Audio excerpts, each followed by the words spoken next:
Chapter 3 the calling of the blue flame. नीली अग्नि का आह्वान। रात फिर से देवगढ़ पर छा गई थी। पहाड़ों के ऊपर से हवा तेज चल रही थी और आसमान में कुछ अजीब सा था। कारण अपनी खिड़की के पास बैठा था, हाथ पर बनी अस्माक को देखते हुए, आधा सूरज आधा चांद। वो अब पहले से ज्यादा चमक रहा था। उसके दिल में अजीब सा डर भी था और एक जज्बा भी। उसने खुद से कहा, अगर ये सब मेरे साथ हो रहा है तो इसका मतलब जरूर कुछ बड़ा होने वाला है। उसके हाथ के मार्ग से थोड़ी थोड़ी रोशनी निकलने लगी, जैसे कोई उससे बुला रहा हो। The calling begins. रोशनी धीरे धीरे हवा में फैलने लगी।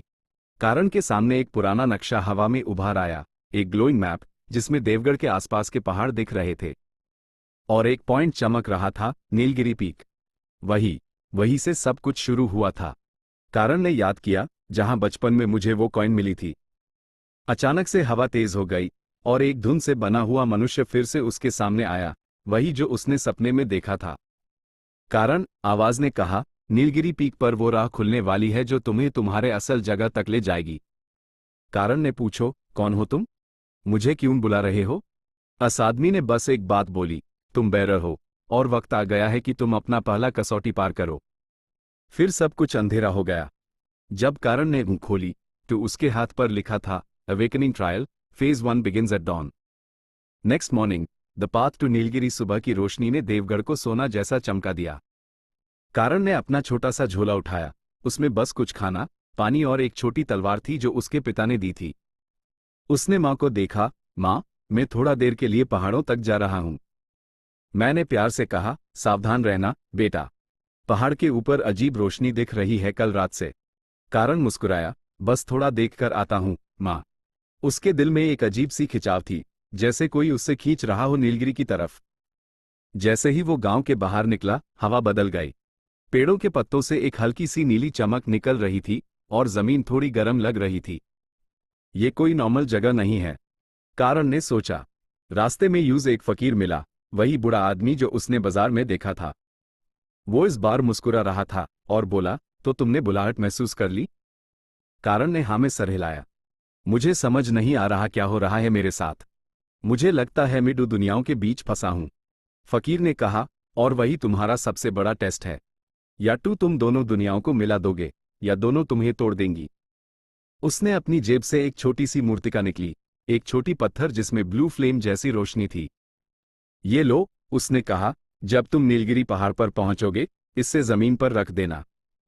अगर तुम सच में चोजन हो, फ्लेम जल उठेगी। कारण ने पत्थर लिया और आगे बढ़ गया। Nilgiri peak, the hidden gate. पहाड़ के ऊपर पहुंचने में शाम हो गई। आसमान लाल और नीला हो गया था, जैसे दिन और रात दोनों एक साथ हैं।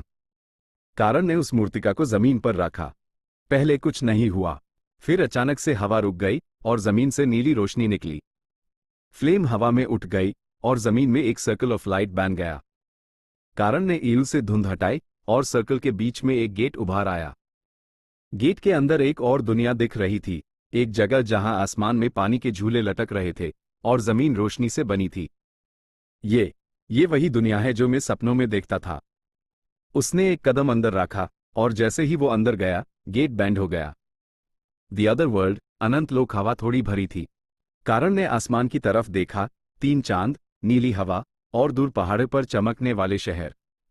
पर सबसे अजीब बात थी, आसमान में एक बड़ा सा दरार, जैसे कोई नीला बिजली तोड़कर चली गई हो।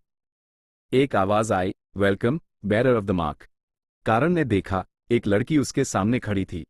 उसकी यूं चमक रही थी जैसे नीला पानी। उसने कहा, मैं रिन्या हूं, क्लैन ऑफ फ्लेम्स से।